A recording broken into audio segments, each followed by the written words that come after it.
हाय बच्चों, आशा करता हूँ आप लोग अच्छे होंगे। मैं दिवाकर सिंह, SDS विद्यापीठ इलाहाबाद। आज की ऑनलाइन क्लास में आपका कक्षा 4 विषय गणित अभ्यास 12.4। इस अभ्यास में हम पढ़ेंगे विभाज्यता की जांच। किसके? विभाज्यता की जांच। 2 से 3 से जो अंक हैं, 2, 3, 4, 5, 10 जो भी हैं, इनसे कौन कौन से अंक मतलब विभाजित होते हैं, संख्याएं कौन कौन सी विभाजित होती हैं, इसके बारे में पढ़ेंगे। इसी के आधार पे जो चैप्टर आपका 12.4 है, इसी पे आधारित है। तो ध्यान दीजिए, 2 से विभाज्य होने वाली संख्या कौन कौन सी होती हैं, जैसे आपको पहले भी बताया गया है इसके बारे में। सम संख्या कौन सी होती हैं, विषम संख्या कौन सी होती हैं। तो यहाँ 2 से जो विभाज्यता है, कौन कौन से अंक या संख्याएं विभाजित होंगी, उसके लिए क्या होता है, सभी सम संख्याएं, जो भी सम संख्याएं होती हैं, सभी सम संख्याएं 2 से विभाजित होती हैं। अन्य शब्दों में कह सकते हैं आप, वे संख्याएं जिनके इकाई के स्थान पे, मान लीजिए 2 अंक में है, 3 अंक में है, ठीक, तो उनके इकाई के स्थान पे 0, 2, 4, 6, 8 इकाई के स्थान पे इन में से कोई भी अगर मौजूद है, अगर है, तो वह क्या होगा, 2 से विभाजित होंगी या होती हैं। जैसे मान लीजिए, एक तो पहले नंबर 2 है, 4 है, 6 है, 8 है। यह क्या है, एक अंक में 2 से विभाजित होने वाले अंक हैं। ये सभी 2 से क्या हो जाएंगे, विभाजित हो जाएंगे। अगर 2 अंक में चले जाते हैं, जैसे 10 है, ठीक, 12 है, ठीक, अगर मान लीजिए 24 है, ठीक, अगर मान लीजिए 36 है, या मान लीजिए 58 है, या इसी तरीके से 120 है। तो यहाँ पे कहने का मतलब यह तात्पर्य है कि इकाई के स्थान पे अगर इनमें से 0, 2, 4, 6, 8 इनमें से अगर कोई भी, ये 5 अंक हैं, इन पांचों में से अगर कोई भी इकाई के स्थान पे अगर मौजूद है उस संख्या या उस अंक में, तो वह 2 से विभाजित होंगी। जैसे यहाँ पे 2 हो गया, 4 हो गया, 6 हो गया, देखिए 8 हो गया, 120 हो गया। यहाँ इकाई के स्थान पे क्या है, 0 है, तो इसका मतलब 120 2 से विभाजित होगा। उसको जब भाग देंगे आप, जैसे 120 भागा 2, ठीक, तो यहाँ 1 है, इसलिए 2 अंक लेंगे, 2 छक्के 12, कट गया, ये 0 बचा, ठीक, 0 ऊपर चला जाएगा। यह पूर्ण रूप से क्या हो गया, विभाजित हो गया। तो यही विभाजिता है कि 2 से कौन कौन से अंक विभाजित होंगे। तो 2 से आप आशा करता हूँ समझ गए होंगे। अब देखिए 3 से, ठीक, 3 से कौन कौन से अंक विभाजित होते हैं या कौन से अंक विभाज्य होते हैं। तो किसी संख्या के अंकों का योग, कोई भी संख्या हो, 2 अंक, 3 अंक में, 4 अंक में, 5 अंक में, तो किसी भी संख्या के अंकों का योगफल, ठीक, किसी भी संख्या के अंकों का योगफल यदि 3 से विभाज्य हो जाता है, तो वह संख्या 3 से विभाजित होगा, ठीक है। जैसे मान लीजिए कोई संख्या दिया हो, 845 अगर है मान लीजिए, ठीक, तो यहाँ पे दे रहा है कि इनका योग, इनको आपस में जोड़ेंगे, अगर इनका योग 3 से विभाजित हो जा रहा है, विभाजित हो जा रहा है पूर्ण रूप से, तो वह 3 से भी विभाज्य है। तो अगर जोड़ेंगे आप, 4, 3, 7 और 7, 8 कितना होता है, 15 होता है ना। इनको आपस में जोड़ेंगे, 8 + 0 + 4 + 3, इस संख्या को आपस में जोड़ेंगे तो आपका आएगा कितना, योगफल 15। अब यह 15 क्या है, 3 से अगर भाग देंगे तो 3 × 5 = 15 विभाजित हो जा रहा है ना। तो इसका मतलब यह जो संख्या है, यह 3 से विभाज्य हो जाएगा। जैसे अगर भाग दे रहे हैं 8045 को, देखिए 3 से विभाज्य हो रहा है कि नहीं, तो 3 से देखिए, तो 3 दूना 6, 2 बचा 0, ठीक। अब 3 छक्के 18, यहाँ कितना बचेगा 2। अब कितना है 24, 3 अठे 24 या 3 अठे 24 होता है, वही ये कट गया, कितना आपका आया 3, तो 3 एकम 3। देखिए पूर्ण रूप से विभाजित हो गया ना। तो यहाँ पे 3 से विभाजितता के लिए आपको याद रखना होगा कि कोई भी अंक या संख्या है, जैसे संख्या है 2 अंक में हो या 3 अंक में या 4 अंक में, ठीक, अगर उनका योगफल इसी तरीके से योग कर लेंगे, अगर उनका योगफल जो भी आता है अगर 3 से भाग देने पे कट जा रहा है तो यह पूरी जो संख्या है, यह संख्या है वह पूर्ण से विभाजित हो जाएगी। अब देखिए आगे अगला है आपका 9 से। तो 9 से विभाज्य होने वाली कौन कौन सी संख्या होती हैं, इसके लिए क्या देखते हैं, किसी संख्या के अंकों का योगफल, ठीक, यदि 9 से विभाज्य हो तो वह संख्या 9 से विभाजित होती है। सेम जैसे 3 का है उसी तरीके से 9 का भी है, ठीक। तो जैसे मान लीजिए आपका दिया 60,408, ठीक, यह संख्या है, यह क्या हमें देखना है 9 से विभाजित हो रहा है कि नहीं हो रहा है। इसके लिए 6 + 0 + 4 + 0 + 8, मतलब इस जो भी संख्या यहाँ पर उसको योग कर लेंगे, उनका योग बनाएंगे, हर अंकों का अलग अलग ऐसे करके योग करेंगे। तो जोड़ेंगे, देखिए 6 4 10 10 18, ये 18 हुआ, ठीक। देखिए यह क्या हो रहा है, 9 से विभाजित हो रहा है ना, 18 है, 9 से भाग करेंगे अगर 9 से तो 9 दूना 18, यह विभाजित हो जा रहा है। इसका तात्पर्य यह हुआ, अतः यह हुआ कि ये जो है आपका 60,408 ये भी 9 से विभाजित होगा। अब भाग देंगे, 9 छक्के 54 होता है, ठीक। देखिए यहाँ 10 में से 4 गया 6, यहाँ कितना बचा, एक भी नहीं, यह क्या है 4, 9 × 7 = 63, एक बचा 0, 9 × 1 = 9, एक बचा, और यहाँ 8, 9 दूनी 18। देखिए पूर्ण रूप से क्या हुआ, ये विभाजित हो गया। तो सेम उसी तरीके से जैसे 3 का है उसी तरीके से 4 का है, कोई भी संख्या रहेगा उसको आपस में जोड़ लेंगे, अगर जो योगफल आएगा वह 3 या 9 से विभाजित हो रहा है तो वह संख्या 3 या 9 से विभाजित हो जाएगी। अब अगला जैसे मान लीजिए 5 से है, तो 5 से विभाजिता के लिए क्या होता है, 5 से विभाजिता के लिए इकाई के स्थान पे 0 या 5 इन दोनों में से अगर कोई अंक है इकाई के जगह तो वह संख्या 5 से विभाजित हो जाएगी या होती है। जैसे कोई भी संख्या मान लीजिए 3,425, ठीक, यह संख्या क्या 5 से विभाजित है कि नहीं, मतलब होगी कि नहीं होगी। तो इकाई के स्थान पे अगर 5 है तो इसका मतलब यह 5 से विभाजित हो जाएगी। भाग करेंगे आप तो यह 5 से विभाजित हो जाएगी। या कोई भी संख्या है, मान लीजिए 240 है, यह 5 से विभाज्य है कि नहीं है। तो अगर इकाई के जगह देखिए 0 है, जब 0 है इकाई के जगह तो यह क्या होगा, पूर्ण रूप से विभाजित हो जाएगा। अब भाग करेंगे 5 से, इसको भाग करेंगे इसको 5 से, तो यह संख्या जो भी है यह 5 से विभाजित हो जाएगी, ठीक। अब अगला देखिए 4 से, नहीं बताया था, ध्यान दीजिएगा। 4 से विभाजिता के लिए क्या होता है, वे सभी संख्याएं जिनके दाईं ओर के अंक, दाईं ओर के 2 अंक, दाईं ओर के दाहिने साइड से, जैसे इकाई हो गया और दहाई हो गया, ठीक, इकाई और दहाई, इकाई और दहाई, यह 2 अंक, ठीक, यह 2 अंकों या अंक 4 से विभाज्य हैं या दोनों अंक 0 0 हैं तो वह 4 से विभाजित हो जाएंगी। यहाँ पे जैसे मान लीजिए कोई अंक है 2895, अगर इकाई और दहाई दे रहा है, बता रहा है इकाई के जगह और दहाई के जगह, मतलब दाहिने से 2 अंक, दाहिने से 2 अंक मतलब यही 95 हुआ ना, ठीक।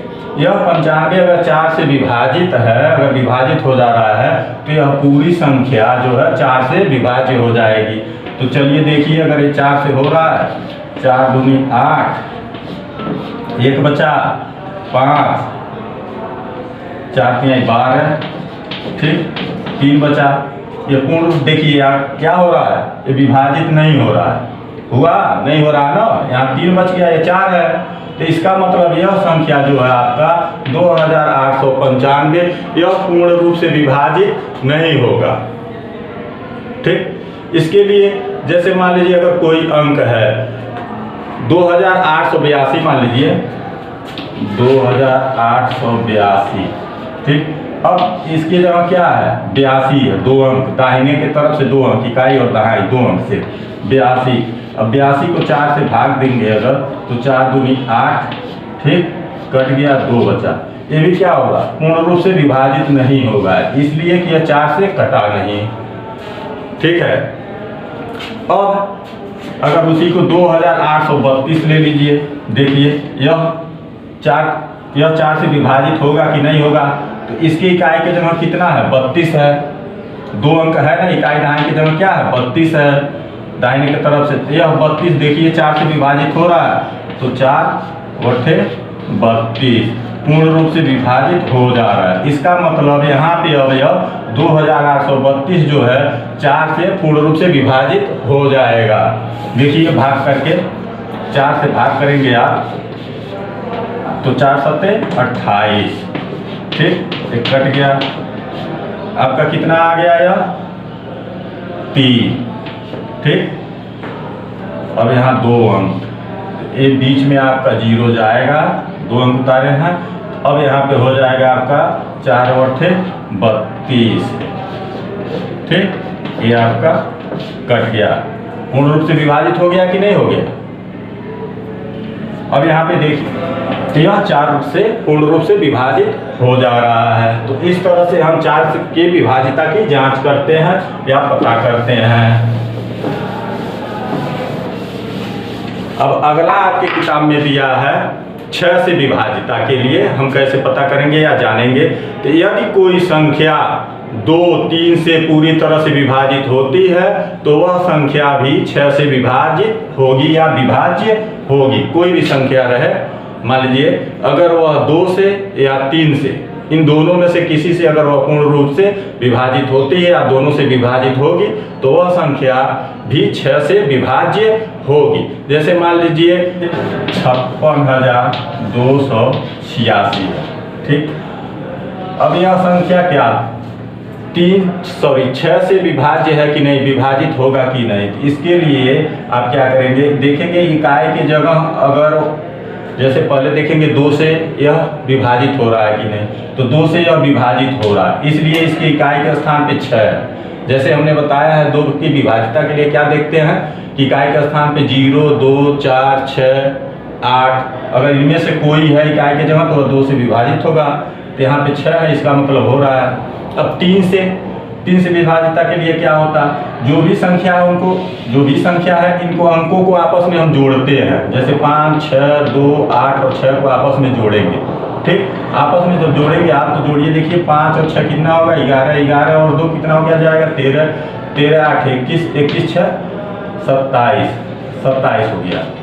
अब यहाँ पे देखिए 27 3 से विभाज्य हो रहा है, होगा इसको, और जैसे 27 है अगर या 3 से विभाजित करिए, या 3 से विभाजित करने के लिए जैसे पता है दोनों को आपस में जोड़ लेते हैं, तो यहाँ भी जोड़ सकते हैं आप, 2 और 7 कितना हो जाएगा 9। अब 9 क्या है 3 से विभाज्य हो जाएगा ना भाग देने पे।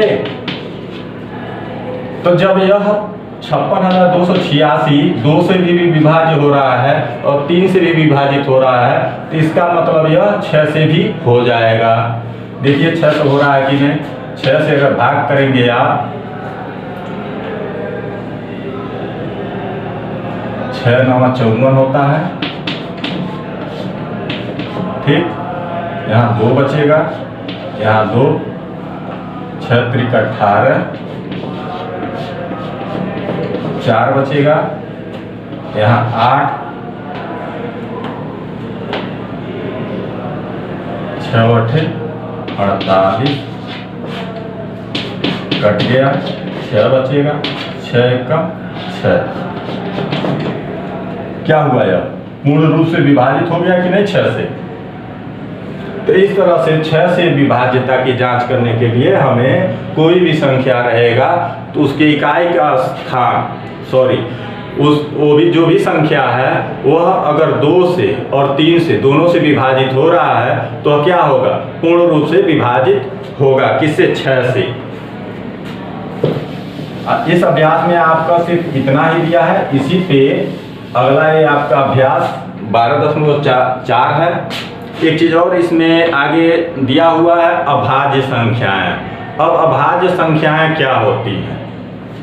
अभाज्य संख्याएं और संयुक्त संख्याओं के बारे में बताया है। तो सबसे पहले अभाज्य संख्याएं।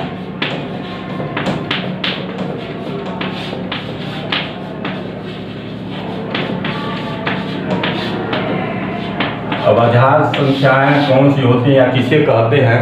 तो अभाज्य संख्या में आप ये समझिए, कोई भी वे संख्याएं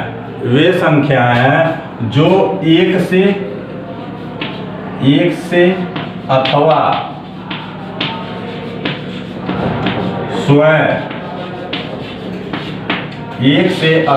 स्वयं सिर्फ विभाजित होती हैं, वे संख्याएं अभाज्य संख्याएं कहलाती हैं। ठीक, वे संख्याएं जो एक से अथवा स्वयं से सिर्फ विभाजित होती हैं, वह संख्याएं अभाज्य संख्याएं कहलाती हैं। जैसे मान लीजिए आपका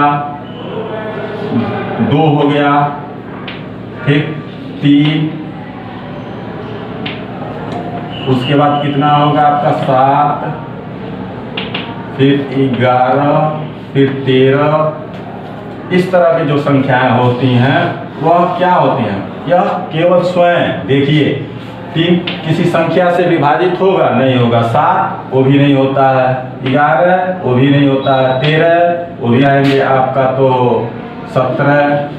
ठीक, तो यह जो संख्याएं हैं ये सब क्या होती हैं? अभाज्य संख्याएं होती हैं। आगे होगा समझ में आप लोगों को कि जो संख्या एक से अथवा स्वयं से सिर्फ विभाजित होती हैं, वे संख्याएं अभाज्य संख्याएं कहलाती हैं। अब संयुक्त संख्या किसे कहते हैं या क्या होती हैं?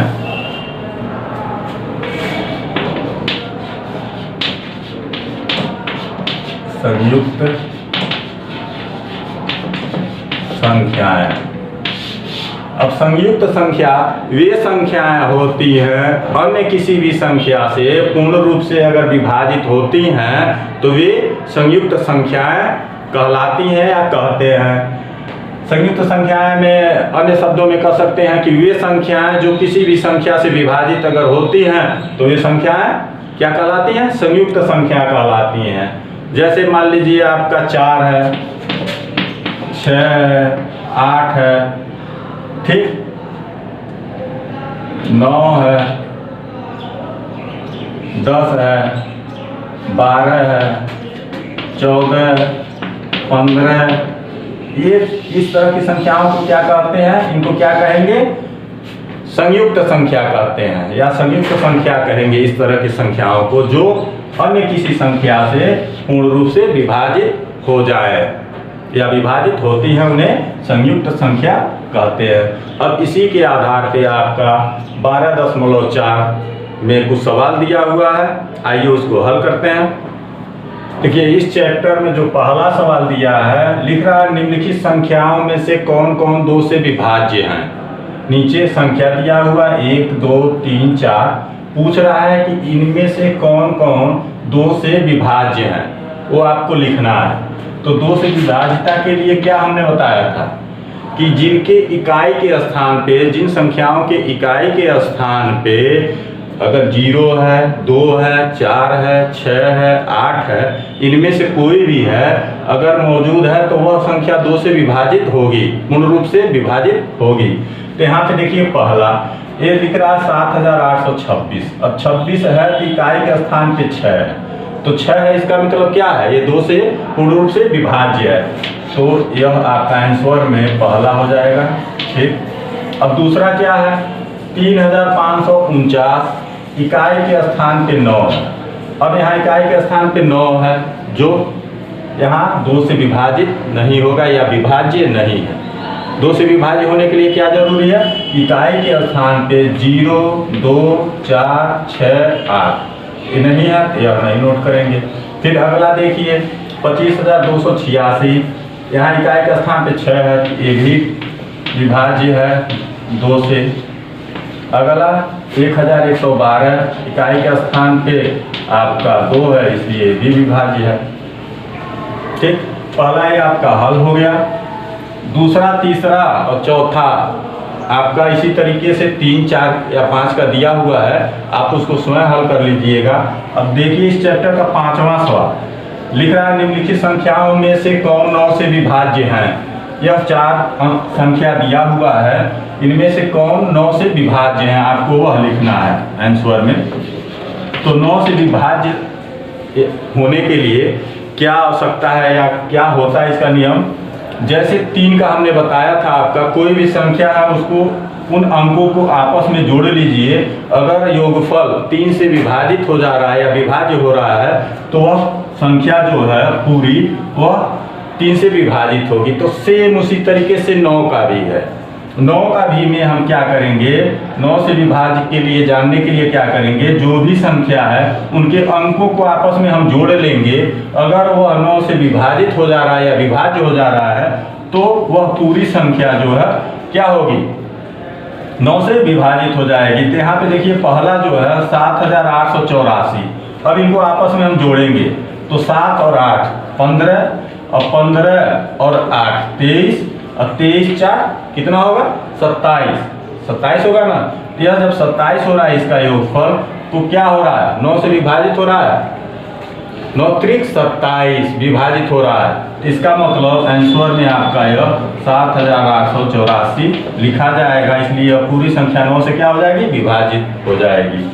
अब अगली संख्या क्या है, 60,309, इनको भी आपस में हम जोड़ेंगे तो 6 3 9 9 18, 9 से क्या होगा, विभाजित हो जाएगा। इसलिए इनको आपस में जोड़ेंगे हम तो हमें प्राप्त कितना हो रहा है, 18। ठीक, अब 18 प्राप्त हो रहा है, 9 से विभाजित हो जा रहा है, 9 दूनी 18 होता है। तो इसका मतलब यह होगा कि यह पूरी संख्या 9 से विभाज्य है। ठीक, तो आंसर में आपका ये भी हो जाएगा 60,309। अगली संख्या क्या है, 1782, सेम उसी तरीके से आपस में हम जोड़ के देखेंगे तो 1 और 7 8, 8 8 16, 16 और 2 कितना होगा 18। ये भी क्या है 18 आ रहा है जो 9 से विभाजित हो रहा है, इसलिए ये भी संख्या पूरी क्या होगी, 9 से विभाज्य है या विभाजित होगी। और यहाँ देखिए 1 और 7 कितना 8, 8 3 11, 1 12, 1 और 7 8 होगा। ठीक, और 8 और 3 11, 1 12, इसका योगफल कितना आ रहा है 12। 9 के पहाड़े में आता है या 9 से विभाजित होगा, नहीं होगा, इसलिए यह संख्या 9 से विभाज्य नहीं है, इसको हम यहाँ नोट नहीं करेंगे। ठीक है, तो यह आपका 5वां जो है हल हुआ। अब अगला सवाल 7वां सवाल दे रहा है, 8 के गुणज संख्या पर गोला कीजिए। गुणज के बारे में पिछले अभ्यास में मैंने आप लोगों को बताया था। जैसे मान लीजिए यहाँ 24 है, ठीक 24, तो इसका जब गुणनखंड निकालेंगे तो मतलब मान लीजिए 4 गुणे 6 चौक 24 होता है। ठीक, या 24 का अन्य गुणनखंड निकालेंगे और भी तो मान लीजिए 8 गुणे 3, 8 त्रिक भी 24 होता है। तो यह जो 24 है, 24 के यह जो 8 और 3 है यह क्या है, गुणज है। इन्हीं को हम क्या कहते हैं, गुणज कहते हैं।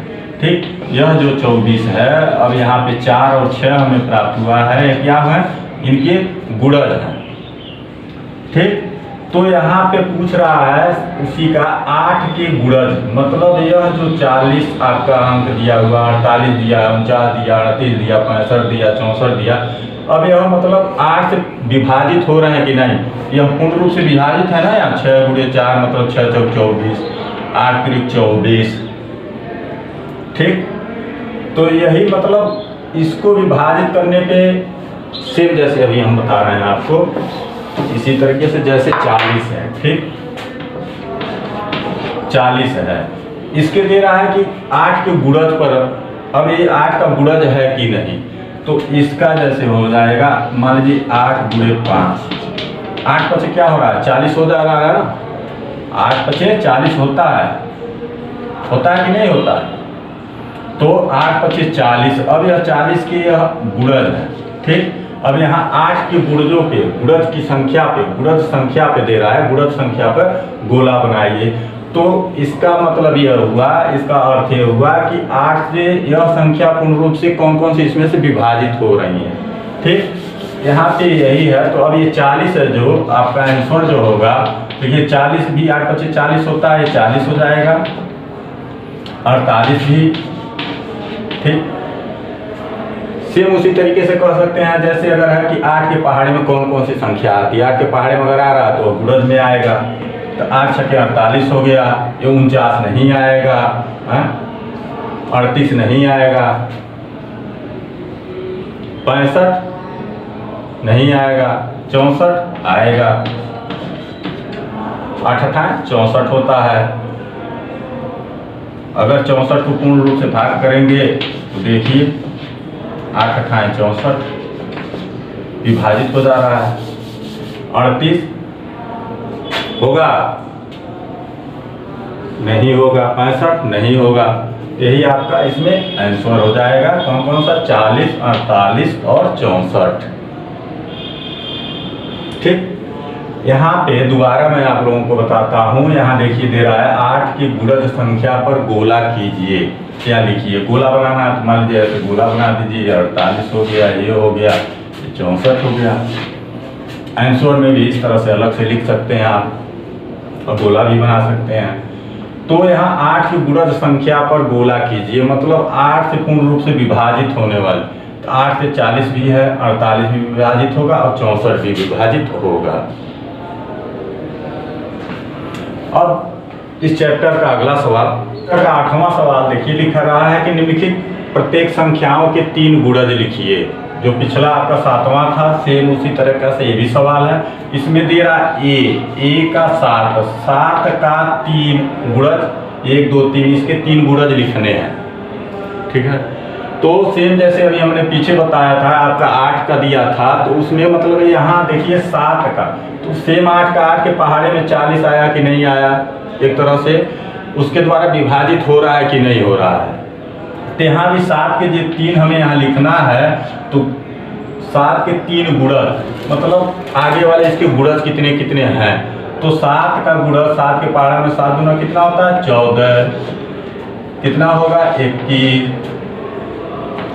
कितना होगा 28, 7 दूना 14, 7 त्रिके 21, 7 चौक 28। इस तरीके से अगर आगे और पूछेगा तो ऐसे हम 7 का पहाड़ा का हम उसको लिखते जाएंगे टेबल, तो यही इसके गुणज होते हैं, इसी को हम गुणज कहते हैं इनको। बी में देखिए दिया है 5 का 3 गुणज लिखिए, 10 भी गुणज है इसका, 15, 20, 5 दूनी 10, 5 3 15, 5 चौक 20। अब 16 का, 16 दूना 32, 16 तियां 48, 16 चौका 64। तब ये भी क्या है, 16 के 32 गुणज है, 48 गुणज है और 64 भी गुणज है, ठीक है, या इनके गुणज ये हैं। अब इनमें के बचे जो सवाल हैं आप उसको स्वयं हल कर लीजिएगा। अगर किसी प्रकार की दिक्कत होती है तो आप हमसे विद्यालय के व्हाट्सएप ग्रुप में पूछ सकते हैं, मैं वहां आपको हल करके बताऊंगा।